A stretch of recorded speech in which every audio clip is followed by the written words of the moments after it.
That day, November 27, 1962, I think I was 15 years old,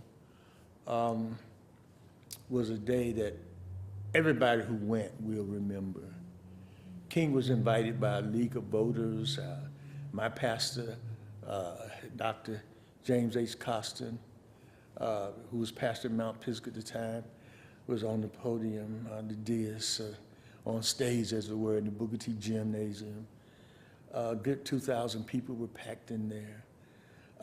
Reverend, the late James Costin, and the late James, Dudley, Reverend Dudley was his name.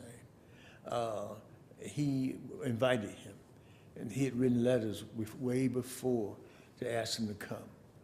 And King came and spoke in Rocky Mount, North Carolina.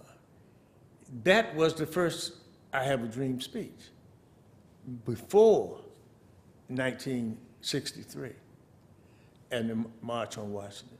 Actually, the March on Washington speech, I'm told by historians, he was not to speak, do that I Have a Dream speech. But there was a lady in the background, you probably heard of her, Harriet Jackson, said, Doc, what about the dream? She kept saying, Doc, what about the dream? So he finally said, I have a dream that is deeply rooted in the American dream. And so here comes I Have a Dream again.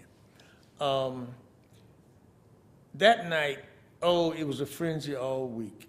I was the only one who didn't know. I heard him talking, the King was coming. And he spoke at Booker T that night. And everybody came out in their finest. And so that night King spoke, and the whole town was, black folk had more hope than I had ever seen us have. You said something about not witnessing something because you were too black or something? Couldn't go to the library. Couldn't go to Braswell Library. And that's where they found his speech in the archives in a box in the back somewhere on a tape, reel-to-reel tape. But I couldn't go to that library. So remember I said, Miss Morgan we had our own little colored library in her house, in her living room. And I couldn't go to the library, which seems odd to me now. But I couldn't go to that library.